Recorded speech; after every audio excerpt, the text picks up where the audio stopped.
इस किताब के लेखक मिस्टर रॉबर्ट कियोसाकी कहते कि उनके दो पिता एक अमीर हैं जिन्हें वो रिच डैड कहते हैं और दूसरे गरीब हैं जिन्हें वो पुअर डैड कहते हैं। इस किताब में उन्होंने अपने दोनों पिता के विचारों से जो सीख ली हैं उसी के बारे में हैं, जैसे कि अमीर कैसे बना जाए, अमीर बनने के लिए क्या क्या करना पड़ेगा, लोग पैसा कमाने के बारे में कैसे सोचते हैं, पैसा कमाने की शुरुआत कैसे की जाए आदि।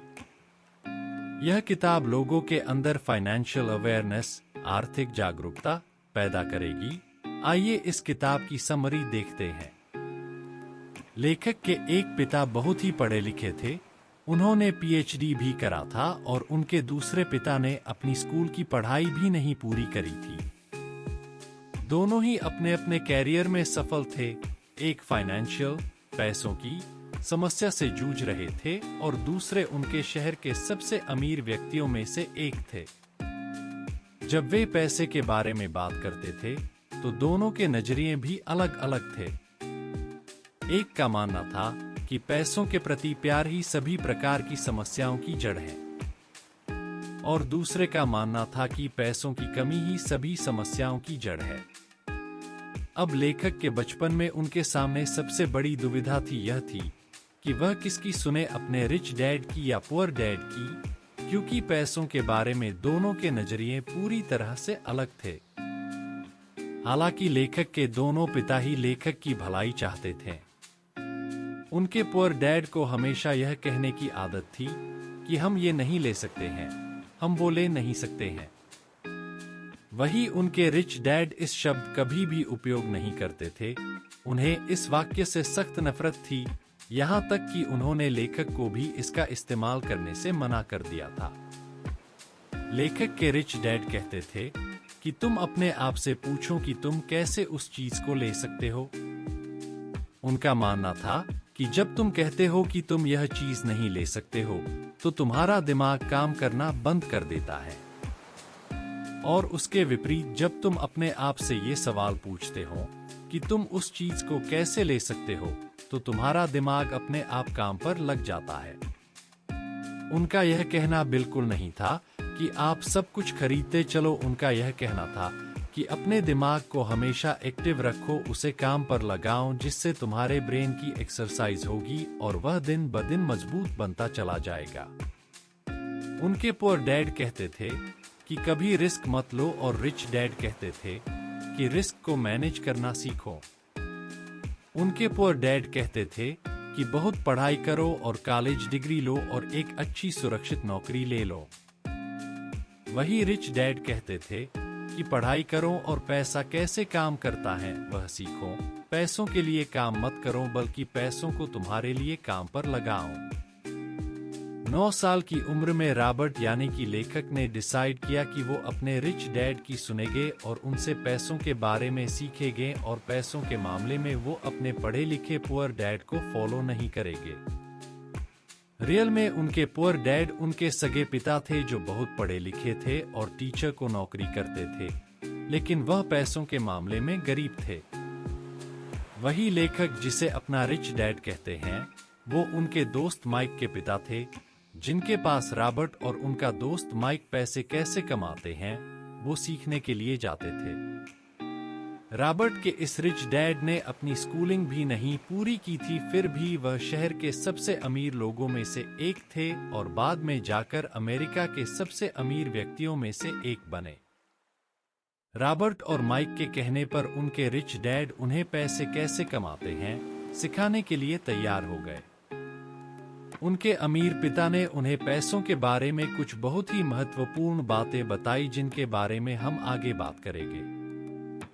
अमीर पिता ने उन्हें कहा कि आप कितना पैसा कमाते हो यह महत्वपूर्ण नहीं है, महत्वपूर्ण यह है कि कितना पैसा आप बचाते हो। बहुत सारे लोगों को यह नियम पता नहीं है, इसीलिए हम देखते हैं कि लाखों रुपए की लॉटरी जीतने वाला गरीब या मध्यम वर्गीय आदमी अचानक से अमीर तो बन जाता है, परंतु कुछ ही सालों अपनी पुरानी हालत पर आ जाता है, क्योंकि उन्होंने ने बचाए नहीं सिर्फ खर्च किया। हम यह भी देखते हैं कि कोई खिलाड़ी जो 25 से 30 साल की उम्र में करोड़ों रुपए कमा रहा था, पर उसके 10 से 15 साल बाद उसके पास कुछ नहीं बचा है। वह बेघर हो गया है और उसे अपना खर्च चलाने के लिए बसें साफ करना पड़ रहा है। क्या आप उस खिलाड़ी का नाम बता सकते हैं? सोचिए जरा। लंबे समय में आप कितना पैसा कमाते हैं वो मैटर नहीं करता है, आप कितना पैसे आप बचाते हैं वो मैटर करता है। आइए इसे थोड़ा और डिटेल में देखते हैं। सबसे पहले आपको एसेट, संपत्ति और लायबिलिटीज, देनदारी क्या होता है उसे समझना होगा और उनके बीच का अंतर भी समझना होगा।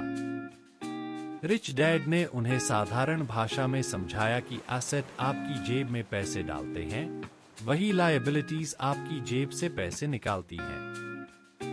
यदि आपको अमीर बनना है तो आपको एसेट खरीदने होंगे, और यदि आपको गरीब और मध्यम वर्गीय बनना है तो आपको लायबिलिटीज खरीदने होंगे। कोई भी अमीर आदमी पढ़ा लिखा हो या न हो, लेकिन वह फाइनेंशियली लिटरेट, आर्थिक रूप से पढ़ा लिखा जरूर होता है, यानी पैसा कैसे काम करता है यह उसे जरूर पता होता है। पैसा कैसे काम करता है यह किसी भी स्कूल और कॉलेजेस में भी नहीं सिखाई जाती है। हर आदमी का एक इनकम स्टेटमेंट, आय विवरण, बैलेंस शीट और कैश फ्लो, पैसे का बहाव होता है। इनकम स्टेटमेंट में दो भाग होता है, एक इनकम, कमाई, और दूसरा एक्सपेंसेस, खर्चा। यह आपको बताता है कि आपने कितने पैसे कमाए हैं और कितने खर्च किए हैं, तथा सब खर्च निकालने के बाद आपके पास कुल कितना पैसा बचा है, कुछ बचा भी है या नहीं। बैलेंस शीट में भी दो भाग होते हैं, एक एसेट, संपत्ति, और दूसरी लायबिलिटीज, देनदारी। आपके एसेट आपके लिए पैसा बनाते हैं, ये आपको पैसा कमा कर देते हैं, जैसे जमीन, शेयर मार्केट और बॉन्ड्स में लगाया गया पैसा, इंटेलेक्चुअल प्रॉपर्टी, बौद्धिक संपदा आदि। लायबिलिटीज का मतलब देनदारी, जैसे घर का या कार का लोन, क्रेडिट कार्ड का लोन आदि। स्क्रीन पर दिए गए में एरोस, तीर, हमें कैश फ्लो यानी पैसों का बहाव बताती हैं कि आपके पास पैसा कैसे व कहां से आ रहा है और वह कहां व कैसे बाहर जा रहा है। गरीब आदमी का कैश फ्लो कुछ ऊपर डायग्राम जैसे होता है, मतलब गरीब आदमी के पास कमाई का स्रोत सिर्फ वेतन होता है। उनका लगभग पूरा पैसा कर, घर का किराया, खाना, कपड़े आदि में चला जाता है। महीने के अंत में अधिकतर इनके पास न के बराबर पैसा बचता है या कुछ नहीं बचता है। अब गरीब आदमी की बैलेंस शीट देखते हैं। गरीब आदमी का एसेट्स का कॉलम हमेशा खाली रहता है। वह इसलिए होता है क्योंकि उनके पास महीने के अंत में कुछ नहीं बचता है। यदि बचता भी है तो वह उसे एसेट्स में नहीं लगाते हैं, बल्कि वह उसे टेलीविजन आदि जैसे मनोरंजन साधन खरीदने में खर्च कर देते हैं। ऐसा इसलिए होता है क्योंकि उन्हें किसी ने एसेट्स के बारे किसी ने बताया नहीं होता, नहीं स्कूल में, न माँ बाप ने और न ही दोस्तों ने। लायबिलिटीज वह खरीद नहीं पाते हैं क्योंकि उनके पास उतने पैसे बचते ही नहीं हैं। आइए अब मध्यम वर्ग के आदमी का कैश फ्लो देखते हैं। मध्यम वर्गीय लोगों का एक सेट पैटर्न होता है। जिनकी जल्दी में शादी हुई है वह पहले किसी नए शहर में किराए पर रहने लगते हैं, फिर खुद का नया घर लेने के बारे में सोचते हैं और नया घर लेने के बाद वह फर्नीचर लेते हैं। फिर जैसे जैसे इनकी आय बढ़ती जाती है वह वैसे वैसे वो कार और कुछ दूसरा सामान लेने लगते हैं। फिर उनका लायबिलिटीज का column home loan, car loan आदि से भर जाता है। इसके बाद लोन की किस्तों के वजह से उनका खर्चा बढ़ता है और उनकी पूरी सैलरी उनके मासिक खर्चे में ही चली जाती है। इस प्रकार उनका पूरा एसेट्स का कॉलम खाली ही रह जाता है। आइए अब अमीर आदमी का कैश फ्लो देखते हैं। अमीर आदमी का कैश फ्लो। अमीर आदमी के एसेट उनके लिए पैसा कमाते हैं। लेखक के गरीब पिता का लगभग सारी सैलरी उनके मासिक खर्चे में ही चली जाती थी और उनके अमीर पिता कई सालों से एसेट में पैसा लगा रहे थे। जिसके कारण उनका एसेट कॉलम उनकी लायबिलिटीज से बहुत बड़ा हो चुका था, जो अब उनके एसेट उनके खर्चे से ज्यादा पैसे बना रहे थे। लेखक के अमीर पिता भले ही पढ़े लिखे नहीं थे, लेकिन वह पूरी तरह से फाइनेंशियली लिटरेट थे और पैसा काम कैसे करता है उन्हें यह बहुत ही अच्छी तरह से पता था। चाहे आदमी गरीब हो या अमीर, उसे पैसे तो कमाना आता है, लेकिन उसे पैसे को मैनेज करना नहीं आता है। उन्हें बहुत हार्ड वर्क करना तो आता है, लेकिन अपने पैसों से हार्ड वर्क करवाना नहीं आता है। वह बस खुद ही काम करते रहते हैं, अपने पैसों को काम पर नहीं लगाते हैं। जैसे जैसे उनकी कमाई बढ़ती है, उसी के अनुपात में उनके खर्चे भी बढ़ते रहते हैं और उन्हें लगता है कि ज्यादा पैसे आने से उनकी सारी समस्या का समाधान हो जाएगा, इसलिए वो लगातार अपनी सैलरी बढ़ाने के लिए मेहनत करते रहते हैं, चाहे उनका वेतन कितना भी बढ़ जाए, और उनकी आर्थिक समस्या कभी खत्म नहीं होती है। वह यह कभी नहीं समझते हैं कि उनकी असली समस्या यह है कि उनके पास जो पैसा है उसे वह खर्च कैसे कर रहे हैं, उसका उपयोग कैसे कर रहे हैं। और यह समस्या फाइनेंशियल इलिटरेसी की वजह से है। सबसे पहली बात जो आपको माननी चाहिए वह यह है कि सबसे पहले खुद को पे करो। जो भी पैसा आप कमाते हैं उसमें से कुछ हिस्सा अपने लिए रखो, यानी कि अपने लिए पैसे बचाओ, और उन बचे हुए पैसों से ऐसे एसेट खरीदो जो आपके लिए पैसा बना सके, यानी आपको पैसा कमाकर दे सके। अमीर और गरीब लोगों में सबसे बड़ा अंतर यह होता है कि गरीब लोग पहले सब पैसे खर्च कर लेते हैं, फिर आखिर में अपने लिए रखने का सोचते हैं, जिसकी वजह से ज्यादातर समय वह अपने लिए कुछ भी नहीं बचा पाते हैं, और अंत में नहीं वह उसे किसी एसेट में निवेश कर पाते हैं। वही अमीर लोग सबसे पहले अपने लिए पैसे बचाते हैं और उसके बाद अपने खर्चे करते हैं।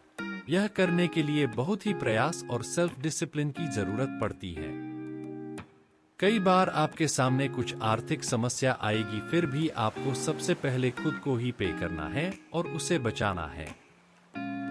जब आप अपने ऊपर सेल्फ डिसिप्लिन करना सीख जाएंगे तो समझ लीजिए कि आपने अमीर बनने की तरफ अपना पहला कदम बढ़ा लिया है।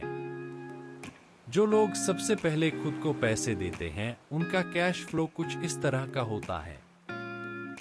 जैसे जैसे आप अपने लिए पैसे बचाकर उसे एसेट में निवेश करेंगे, वैसे वैसे आपकी कमाई के स्रोत बढ़ते जाएंगे। जो लोग सबसे पहले खुद को पैसे नहीं देते हैं उनका कैश फ्लो कुछ इस प्रकार का होता है। आप ऊपर बहुत ही आराम से दोनों कैश फ्लो के बीच का अंतर देख सकते हैं। खुद को पहले पे करने वाले आदमी के एसेट का कॉलम कभी बढ़ चुका है, जिससे वह अपने अन्य खर्चे देखता है और उसमें जो बचता है उसे वह फिर से एसेट में ही निवेश करता है, ताकि उसे अपने वेतन पर ही पूरी तरह से निर्भर न रहना पड़े। वहीं पर पहले खर्च करने वाले आदमी की सारी सैलरी उसके खर्च में ही निकल जाती है और उसके पास न के बराबर पैसे बचते हैं या नहीं बचते हैं, जिससे वह अपने एसेट कॉलम को नहीं भर पाता है। यहाँ सबसे महत्वपूर्ण बात यह निकल कर आती है कि अमीर लोग सबसे पहले एसेट वाले कॉलम पर फोकस करते हैं और गरीब लोग इनकम स्टेटमेंट पर फोकस करते हैं। अमीर लोग अपना पैसा को बिजनेस, शेयर, सरकारी बॉन्ड और रियल एस्टेट में निवेश करते हैं। वह कई और जगह भी पैसा लगाते हैं जहां से उन्हें एक रेगुलर इनकम मिलती रहे।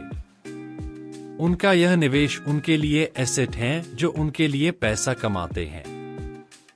जो एसेट आपको पसंद हैं, आपको उनमें निवेश करना चाहिए। आपको यह पता करना चाहिए कि कौन कौन से एसेट की श्रेणियां आपको अच्छी लगती हैं। उसके बारे में बहुत ही गहराई में जाकर अध्ययन करना चाहिए, जानकारी लेनी चाहिए, जैसे वह आगे आने वाले समय में किस प्रकार का आपको मुनाफा दिलाएगी, उस एसेट से कोई अन्य स्रोत भी बन पाएगा या नहीं। लेखक को बिल्डिंग और जमीनें बहुत पसंद हैं, इसके अलावा उन्हें इसकी गहरी समझ भी है, इसलिए वो इसमें ज्यादा से ज्यादा निवेश करते हैं। उन्हें छोटी कंपनियों में भी काफी जांच परख करके निवेश करना पसंद है। यहाँ पर एक और महत्वपूर्ण बात यह है कि अमीर लोग महंगे बंगले, आभूषण, बड़ी गाड़ी आदि लक्जरी की चीजें आखिर में खरीदते हैं। सबसे पहले वो एसेट्स खरीदते हैं जहां से उन्हें कमाई होती है, और इसी जगह पर गरीब और मध्यम वर्ग के लोग लक्जरी चीजें पहले खरीदते हैं। अमीर लोग सबसे पहले अपना एसेट का कॉलम मजबूत करते हैं, फिर उस एसेट से मिलने वाली कमाई से वह अपने लिए लक्जरी का सामान खरीदते हैं। अगर उन्हें कोई महंगी चीज खरीदनी है तो वह पहले सोचते हैं किस तरह से अपने एसेट कॉलम को मजबूत किया जा सकता है, जिससे एसेट से मिलने वाली कमाई बढ़ेगी और उस कमाई से वह उस महंगी चीज को खरीदेंगे। वह लगातार अपने दिमाग का उपयोग करते हैं, उससे एक्सरसाइज करवाते हैं, जिससे उन्हें पैसे कमाने के नए नए विचार मिलते रहते हैं। इस तरह वह लक्जरी का सामान खरीदने से पहले वह अपनी कमाई तथा उसके स्रोत बढ़ाने के बारे में पहले सोचते हैं। वहीं पर अन्य लोगों का एक ही कमाई का स्रोत होता है, वह है नौकरी, और जब वह कोई लक्जरी का सामान खरीदते हैं तो उनका पूरी आर्थिक स्थिति बिगड़ जाती है। जिन गरीब या मध्यम वर्गीय लोगों की लॉटरी लगती है, वह भी अपनी एसेट पर निवेश करने के बजाय खर्च बढ़ाते जाते हैं। इस तरह कुछ साल के बाद फिर से अपनी पुरानी आर्थिक स्थिति पर आ जाते हैं। यहाँ पर इनकम समस्या नहीं है, समस्या यह है कि उसका प्रबंधन यानी मैनेजमेंट, यानी कि आप किस तरह आप उन पैसों का उपयोग कर रहे हैं। अमीर लोग और अमीर बनते जा रहे हैं, गरीब लोग और गरीब बनते जा रहे हैं, और मध्यम वर्गीय लोग संघर्ष कर रहे हैं। क्योंकि पैसों के बारे में हमारे यहाँ स्कूल, कॉलेज और घरों में नहीं सिखाया जाता है। हमारे स्कूल और कॉलेज में हमें सिर्फ प्रोफेशनल स्किल के बारे में सिखाया जाता है, हमें फाइनेंशियल स्किल के बारे में नहीं सिखाया जाता है।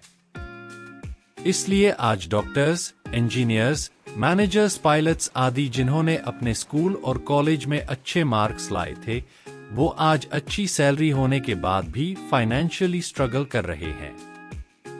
आपके पास हमेशा मल्टीपल इनकम सोर्सेज, आय के कई स्रोत होने चाहिए। अधिकतर लोगों का एक ही कमाई का माध्यम होता है, जो कि उनकी सैलरी है।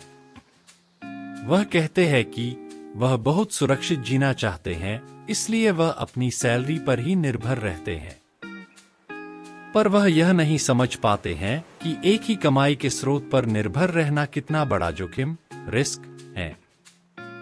इनकम सोर्स 3 प्रकार का होता है। ऑर्डिनरी मतलब आपकी सैलरी, पैसिव मतलब रियल एस्टेट आदि से कमाया गया पैसा, यानी जहां से आपके न रहने और न ध्यान देने पर पैसा आए। पोर्टफोलियो मतलब शेयर बाजार और सरकारी बांड से कमाया गया पैसा। आज के समय में दुनिया के सबसे अमीर आदमी अमेज़न के संस्थापक श्री जेफ बेजोस और दुनिया के सबसे महान निवेशक Shri Warren Buffett portfolio income की वजह से अमीर बने हैं। वही अगर बात करें अमेरिका के राष्ट्रपति श्री डोनाल्ड ट्रंप और इस किताब के लेखक श्री रॉबर्ट के की, तो वो पैसिव इनकम की वजह से अमीर बने हैं। लेखक के रिच डैड हमेशा कहते थे कि तुम्हें अपने ऑर्डिनरी इनकम सोर्स को जल्द से जल्द पैसिव इनकम या पोर्टफोलियो इनकम में बदलना चाहिए, यानी अपना पूरा ध्यान एसेट का कॉलम बढ़ाने पर देना चाहिए। लेखक के रिच डैड हमेशा कहते थे कि तुम्हें अपने ऑर्डिनरी इनकम सोर्स को जल्द से जल्द पैसिव इनकम या पोर्टफोलियो इनकम में बदलना चाहिए, यानी अपना पूरा ध्यान एसेट का कॉलम बढ़ाने पर देना चाहिए। अगर आपके पास अच्छे अवसर, अपॉर्चुनिटीज आ रहे हैं, लेकिन आपके पैसा ही नहीं है, या अवसर आपके सामने है लेकिन आपको दिख नहीं रहा है, तो उसका मतलब है कि आपके पास फाइनेंशियल इंटेलिजेंस नहीं है। दिमाग हमारा सबसे पावरफुल एसेट है। अगर उसे हम अच्छे से ट्रेन करते हैं तो आपको कई अच्छे अवसर ढूंढने में और अच्छे अवसर उत्पन्न करने में मदद मिलेगी, जिससे आप बहुत अच्छी कमाई कर सकते हैं। Focus on learning not earning. आपको लर्निंग पर फोकस करना होगा, अपने दिमाग को फाइनेंशियली ट्रेन करना होगा। आपका माइंड फाइनेंशियली ट्रेंड होगा, तभी वह नए फाइनेंशियल अवसरों को देख पाएगा। कोई भी चीज सीखते हुए आपको अपना माइंड खुला रखना चाहिए। आज के समय में बहुत सारे लोग जब उनके सामने कोई नया विचार आता है तो उसे सही से नहीं सुनते हैं या अनसुना कर देते हैं। वहीं पर जो सही में बुद्धिमान होते हैं वह नए विचारों का खुले मन से स्वागत करते हैं, उसे तुरंत नोट कर लेते हैं। वह बोलने से ज्यादा सुनने पर फोकस करते हैं।